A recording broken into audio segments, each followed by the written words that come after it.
In today's show, we're closing out our player preview series talking all things Damian Lamont, Ollie Lillard Sr. Y'all know what time it is. Welcome to Locked On Blazers. Let's get into it.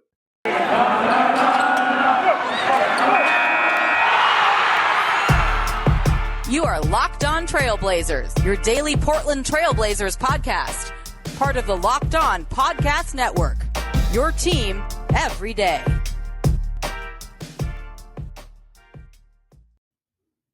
What up, world? It's your past first point guard and Trailblazers reporter Mike Richmond. You listen to another episode of Locked On Blazers, part of the Locked On Podcast Network, available wherever you get podcasts and now also on YouTube. We are trying to get to 1,000 subscribers on the YouTube page by Halloween. We've been in the game for about 3 weeks now. We're pushing up towards 700, but we need your help to get to 1,000. So if you're listening to the show and you haven't subscribed already, do that now. Go to YouTube right now, search for Locked On Blazers, subscribe to the show. We post a new video every day of the week, 5 days a week, free wherever you get podcasts, and free video on YouTube. So get with the program. Literally, go to YouTube right now and subscribe. I would truly appreciate it. Today's episode is our final edition of the Locked On Blazers countdown to tip-off. We've previewed every player on the roster, and we are finally reached the end of this exercise. Here's what we do in these previews. We look at the performance from last year in the 2020-2021 season. We look at best and worst case scenarios for this season, kind of explore what the polls would be for that player. And then we project expectations and role for the year ahead. We have done everyone on the roster up to this point, all 12 players that are available in your feed. So make sure you check back in your podcast feed, or you find the player previews playlist, season previews playlist available on YouTube to find all of those previews. But we're closing out today with the big one, the king of the dang mountain, Damian Lamont, Ollie Lillard Sr., Dame Dollar, whatever you want to call him. We're talking about Dame today. So let's get into it, looking back at what he did last season, and then we'll cruise through and talk about the player preview. The franchise is going to go with their franchise player, so let's look at what the franchise player did last year. All Damian Lillard did was average 28.8 points, 4.2 boards, 7.5 assists, shot 45.1% from the floor, 39.1% from three, and 92.8%, a career high from the free throw line. His season included 6 40-point games and a 50-point night. And throughout the year, he further cemented himself as the best clutch scorer in the league. The Blazers played 34 clutch games, which is actually more problematic. A testament to how good Damian Lillard was are his stats in the clutch. 50% from the floor, 39% from three, 95% from the free throw line, closing basically 50, 40, 90 in the clutch, right? But the problem is that the Blazers, of their 72 games, 34 of them were within 5 points in the final 5 minutes. That is not good. The most clutch thing you can do is avoid close games. The Blazers were not good enough to do that last year. Luckily, they were good enough to have Dame and go 22-12 in those situations. Nobody scored more points per game in the clutch than Damian Lillard. Nobody scored more total points than Damian Lillard. Nobody made more threes than Damian Lillard in the clutch. His late game heroics included some miracles in Chicago, Dallas, New Orleans, and against the Golden State Warriors. He was just great. And and even those, those games that I'm sort of picking out that were like true game winners, hitting shots in the final 5 seconds or at the buzzer like he did in Chicago, where he basically stole the game in the final 7 seconds. Like he was just really good. You could count on him. He shot 50% from the floor in the clutch. He got to the rim, he got fouled. He was incredible. He shot, an absurd number of threes, like a high volume, and made a bunch of threes in the clutch. Like he's unflappable. The problem is that there were too many chances last year when Damian Lillard's sort of metal had to be tested. The best way, the way to sort of appreciate Damian Lillard's clutch heroics would have them come in fewer games, because you know what you're going to get. You don't need the volume to prove he could do it. But last year he got a bunch of chances and he kept proving that he could be the guy in close games. But part of the sort of Dame story last year is that he played a bunch of games without his the second and third best players in the roster.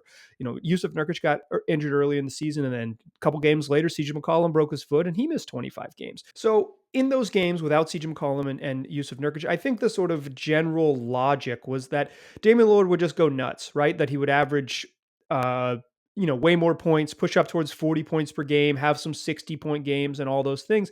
And Well, he did up his scoring average from 28.8 on the year to 31.5.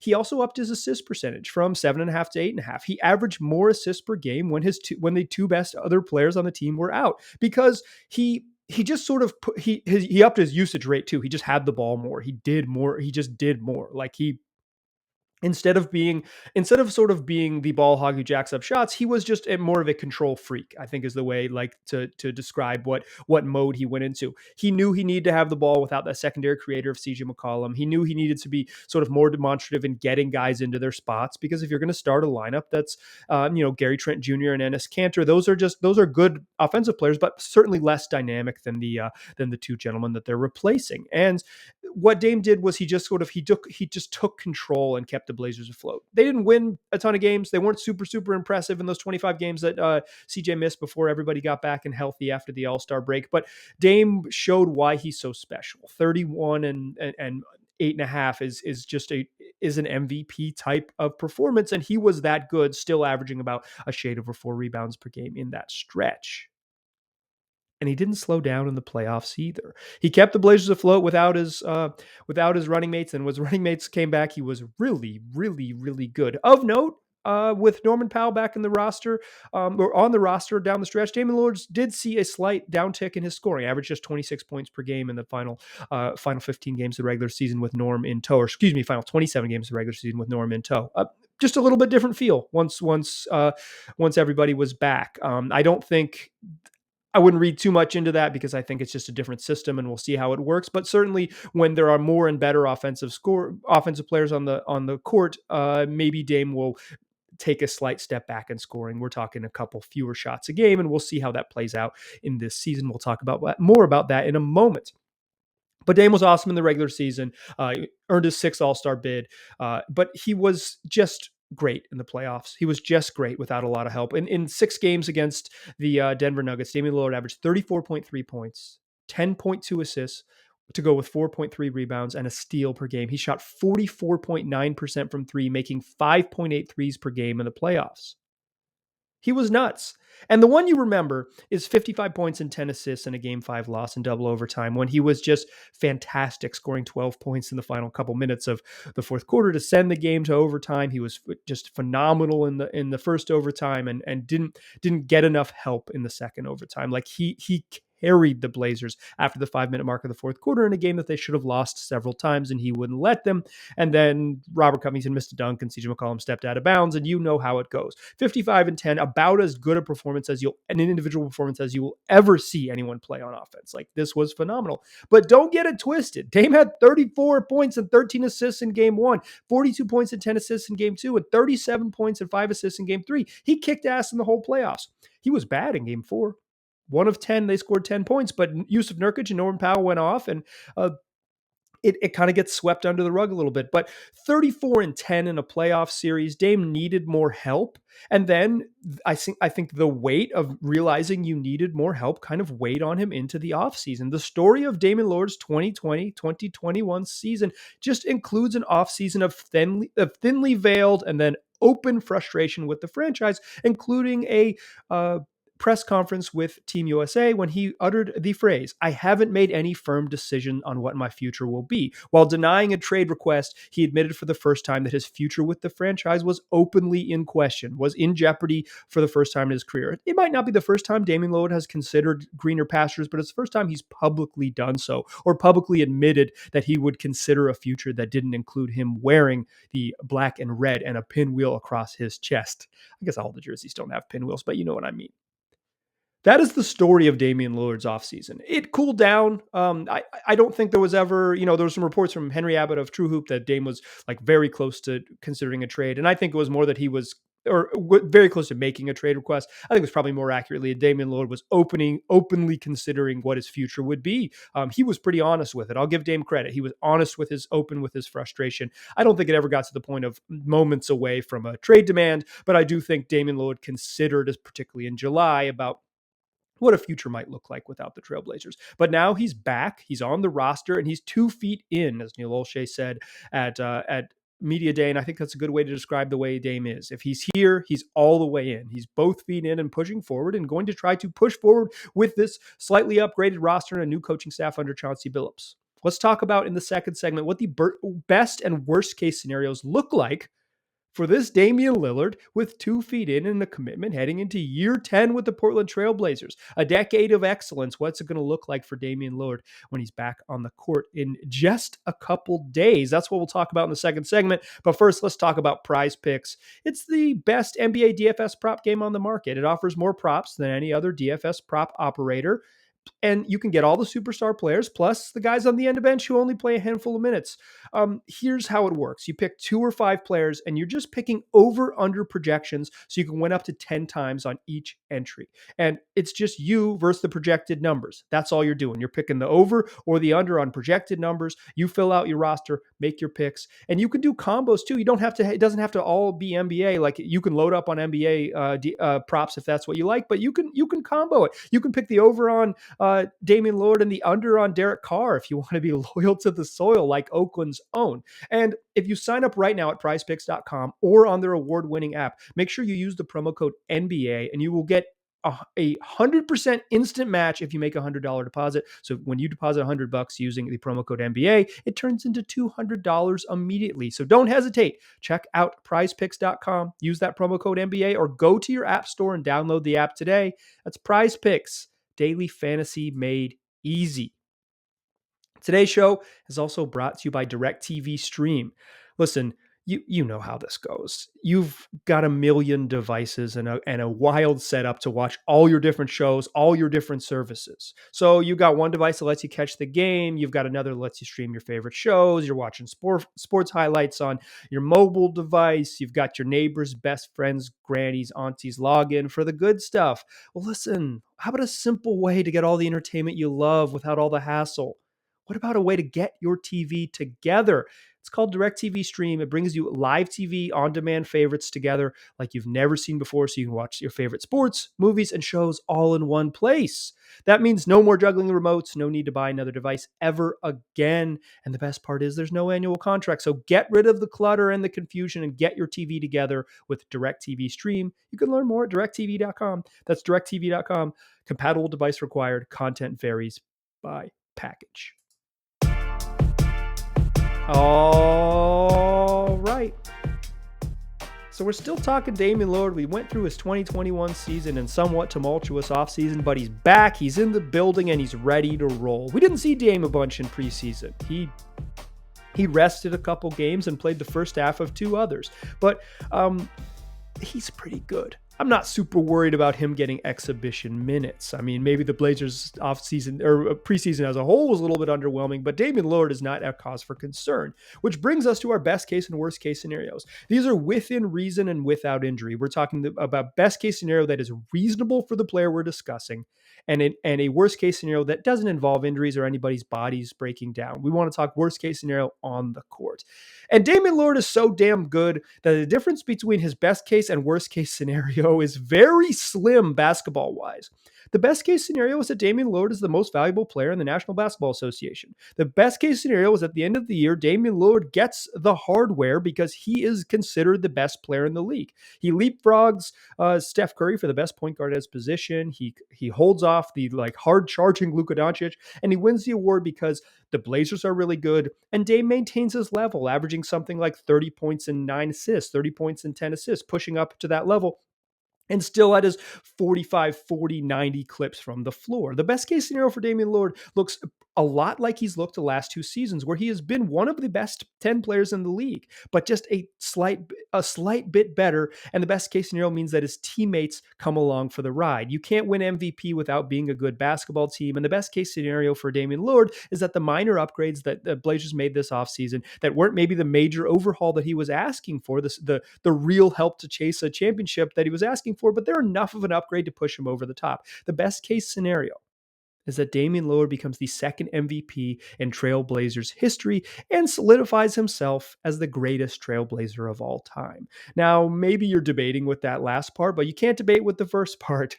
An MVP award pushes him into, even further up into that top tier where he already occupies with Clyde Drexler and Bill Walton, and makes the argument against Drexler a whole lot louder and a whole lot sounder. The worst case scenario isn't that far off. It's that maybe Damian Lillard isn't an all NBA monster and he's simply an all-star guard. The worst case scenario doesn't look that worse. It's something like 26-7. A lot of guys in the league would kill for a 26-7 at age 31. But the worst case scenario for Damian Lillard has less to do with that on-court production.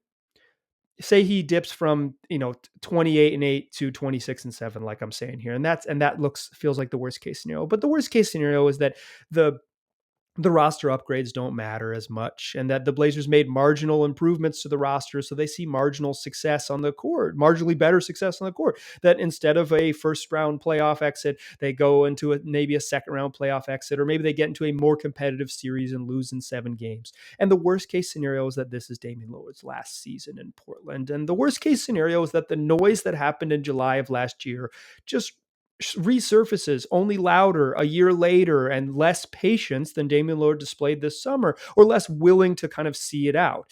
Dame is fiercely loyal. Dame is maybe loyal to a fault, and he's someone who has talked about seeing through things that didn't look like maybe they were always going to work out. For instance, he brought up the idea of the Olympic team, where he had been cut from the Olympic team for basically wearing the wrong shoe. Early in his career, a team that's run by Nike didn't want another Adidas guy. They'd rather add Kyrie Irving or to the end of the roster.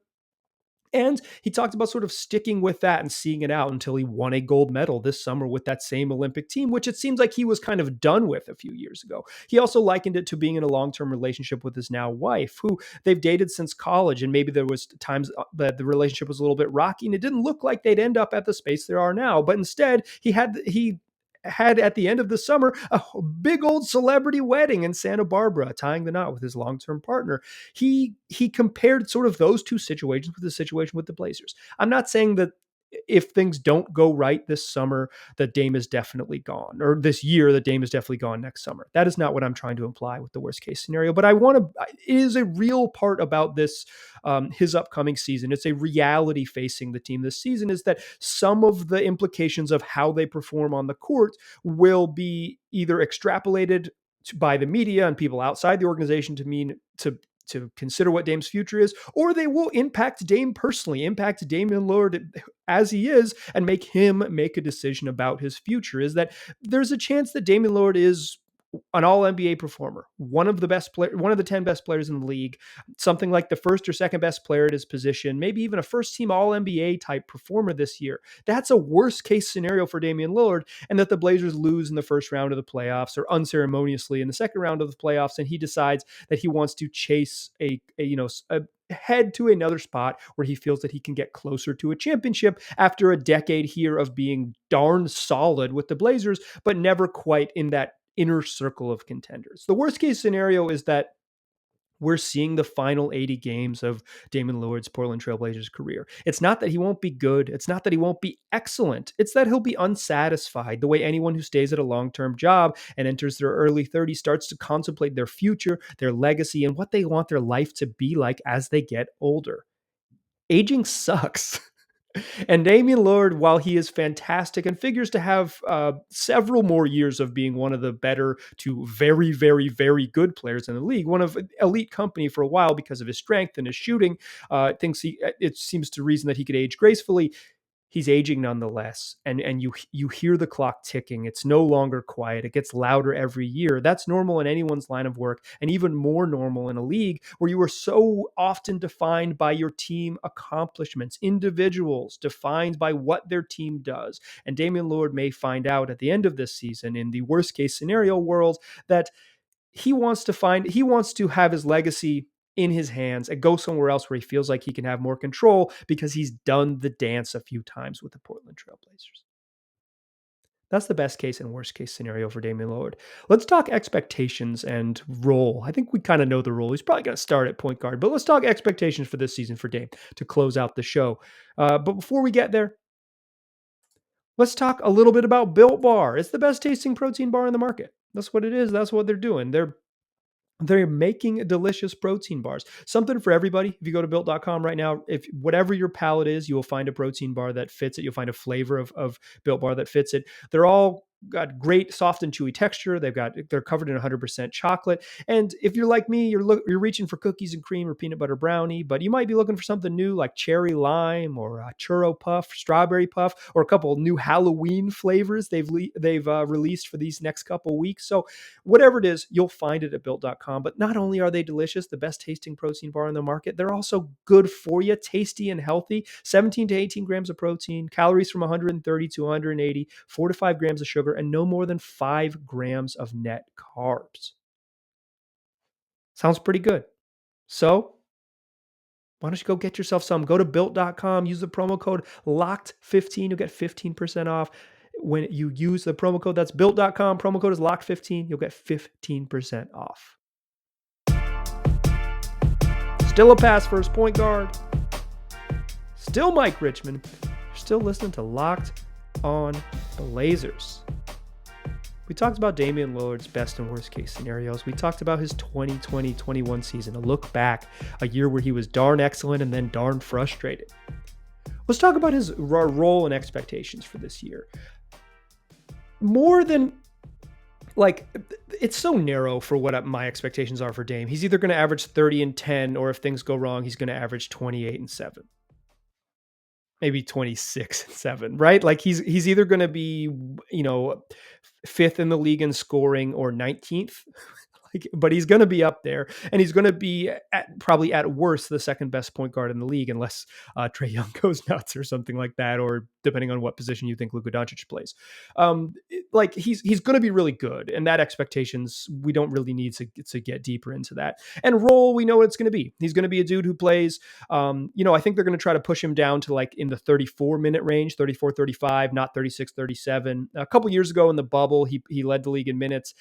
Some of that's a little bit overblown. It was a short season. And then when they got to the bubble and they played those 8 games to get into the playoffs, he played more than 40 minutes a night. So some of those minutes are skewed by that. Also, the roster sucked then. He had to play a bunch. It's different now.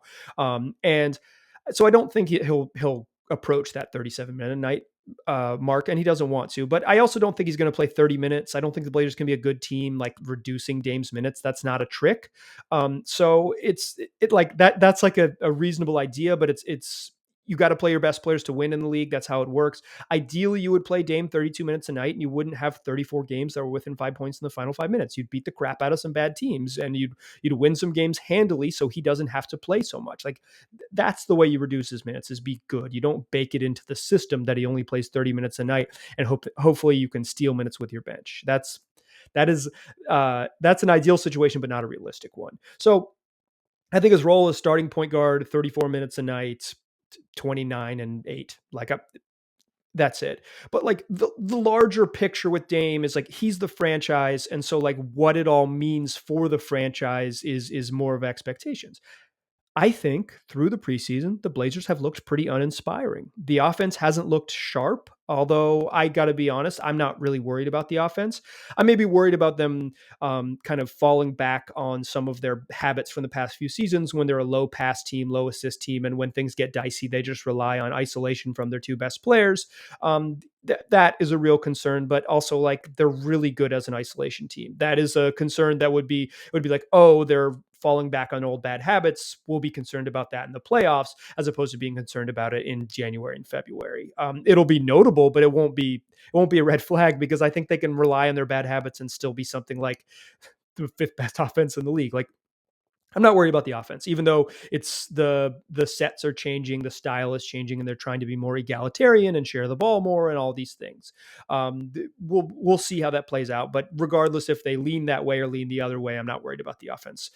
I'm a little bit worried about the defense, and Damian Lillard is involved in being a little bit worried about that defense. He was a bad defensive player last year. Bad. Not below average, not anything else. Bad, capital B. He has the capability to be a better defender. Maybe not not an elite defender. I don't think Damian Lillard is ever going to be that. But he is, when engaged, he has these moments where you see him being a very, very capable defender. And the idea is that with a new coach and a new system is that you can coax Dame into more moments when he is this engaged and competitive defensive player. I am hopeful that we see that. But through the preseason, the Blazers defense has looked terrible. They just don't look connected on defense. They're trying to play more aggressive, and more aggressive means more help. People are really obsessed with where the big man stands on screens, but I'm much more concerned with the weak side, with when because of the style they're playing at the point of attack, how much you have to help over, and then after you help, how much you have to recover and scramble and help each other, and the rotations and the timing of those things, and the trust that if you go there, someone will be there. Those type of the sort of backside rotations are much more concerning to me than the point of attack. But Damian Lillard is part of that point of attack problem, and if they're still really bad as point of attack defense, it doesn't matter what style they're going to play. They're just going to give up too much penetration. The ball's going to move too quickly into the teeth of the defense, and it doesn't matter. It doesn't stylistically or schematically, it doesn't matter as much. I believe that the Blazers can get better on defense. I believe that Chauncey Billups can get this group to buy in and be a more competitive defensive team. I believe that they can be something like, I think their ceiling is something like slightly above average, right? Like 12th in the league in defense. I think realistically, thinking that them of like the 20th best defense in the league is probably right in the range where I would stick them. But so much of it, or at least a portion of it, depends on how good Dame can be. Because if Dame is really bad again, then you're always putting multiple negative defenders on the floor, whether it's, CJ and Norm, or Anthony Simons and Ben McLemore, or whatever it might be. Like I think the Blazers can play better defensive lineups this year, but if you're always at a deficit with that point guard at the point of attack, and you don't really have a great option to play small forward for extended minutes and guard big wings there, you're always going to be sort of playing from behind, sort of like hoping that your defense covers up for your sort of personnel's weaknesses. So if Dame could take a step forward there, and the scheme and the team on the whole catches up with the scheme, I think there's hope for this team to be competitive. But I think from what we've seen in the preseason, we have to be honest about it. They don't look like a good defensive team the same way they didn't look like a good defensive team last year.